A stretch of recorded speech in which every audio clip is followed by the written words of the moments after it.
राम राम जी। आज चर्चा का विषय ये रखते हैं कि नाग पंचमी क्यों मनाई जाती है। सनातन धर्म में श्रावण माह की शुक्ल पक्ष की पंचमी तिथि को नाग पंचमी मनाई जाती है। ऐसा कहा जाता है कि ये नागों को बहुत प्रिय है। तो ये नागों को प्रिय क्यों है, इस विषय पर बहुत ही सूक्ष्म चर्चा करते हैं। एक बार जो नागों की माता थी कद्रु का दामिनी रा की मात्रा कद्रु, उन्होंने नागों को श्राप दे दिया कि तुम जल जाओ, जलकर भस्म हो जाओ। तो उनको शरीर में जलन बहुत होने लगी। वो नाग ब्रह्मा जी के पास गए। ब्रह्मा जी ने उन्हें आशीर्वाद दिया कि आपका बचाव होगा। तो जिस दिन उन्होंने आशीर्वाद दिया तो वो श्रावण की शुक्ल पक्ष की पंचमी तिथि थी।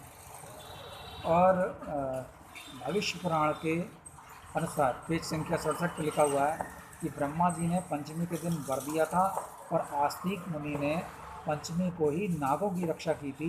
अतः पंचमी तिथि नागों को बहुत प्रिय। ये हमारे यहाँ भविष्य पुराण में। साथ में उन्होंने ये भी लिखा है कि माता के शाप से नाग लोग जलने लगे थे, इसलिए उस दाह की व्यथा को दूर करने के लिए पंचमी तिथि को गाय के रूप से नागों को आज भी लोग स्नान कराते हैं।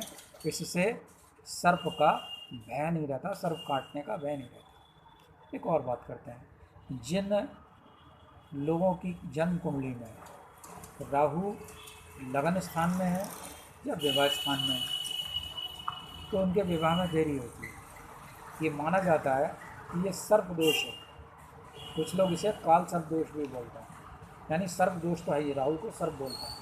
तो नाग पंचमी वाले दिन शिव जी के साथ, शिव जी के सानिध्य में शिव जी की पूजन करते हैं और नागों को शिव जी को समर्पित कर दिया जाता है। ऐसा मान्यता है कि ऐसा करने से भी राहु की समस्या दूर हो जाती है। या नाग पंचमी वाले दिन आप आटे के 2 सांप बनाओ, उसमें काले तिल लपेटो, एक चाट का दोना रखो, उसमें फूल रखो, एक जलता हुआ दीपक रखो और जो व्यक्ति राहु से पीड़ित हो उसके सम्मुख को दिया जला हुआ और आटे के 2 सांप बने हुए काले तिल लपेटे हुए इसके ऊपर से उतारिए और गंगा जी में प्रवाहित कर दीजिए कि गंगा जी इनकी जो राहु से संबंधित समस्या है वो आप हट लें।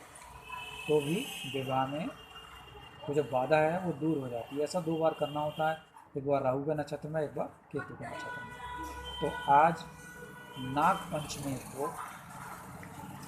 नागों के लिए ये तिथि क्यों प्रिय है ये मैंने बताई। संक्षेप में पुनः फिर से बताते हैं, क्योंकि इस दिन ब्रह्मा जी ने उन्हें वरदान दिया था कि आप सुरक्षित रहेंगे, आप समस्त लोग जलेंगे। और आस्तिक मुनि ने पंचमी को ही नागों की सुरक्षा की थी। स्कंद पुराण में एक जगह ये जिक्र आता है कि शिव जी ने एक मंत्र दिया नागर ब्राह्मणों को कि यदि कोई नागर ब्राह्मण नगर नगर नगर नगर का उच्चारण करता हुआ अपने गांव में प्रवेश करेगा या नगर में प्रवेश करेगा तो उसे सर्पों की कोई बाधा नहीं रहेगी। या जिसे किसी सर्प ने काट लिया है वो नागर ब्राह्मण यदि उसके कान में नगर नगर का उच्चारण करेगा तो भी वो विष से मुक्त हो जाएगा। गर कहते हैं सर्प विष के लिए, और ना माने नहीं, नगर यानी विष नहीं, विष नहीं। ये इसका जो वर्णन है वो स्कंद पुराण में, और शिव जी के द्वारा ये मंत्र है नगर नगर। ये भी आप नाग पंचमी को सिद्ध कर सकते हैं। संक्षिप्त भविष्य पुराण में पेज संख्या 66 से लेकर और पेज संख्या 75 तक सर्पों के बारे में, सर्पों का विष कैसे उतारा जाए इसका विस्तार से वर्णन है। और यदि आप चाहते हैं और विस्तार से वर्णन प्राप्त करना चाहते हैं तो गरुड़ पुराण में भी इसका वर्णन मिलता है। और गारुड़ी विद्या एक ऐसी विद्या है जिसके द्वारा सर्प के विष को कम किया जा सकता है या ख़त्म किया जा सकता है। तो संक्षिप्त चर्चा ये रही आज नाग पंचमी पे। मैं पंडित राकेश पांडे, बरेली, उत्तर प्रदेश, भारतवर्ष, जमशेदपुर।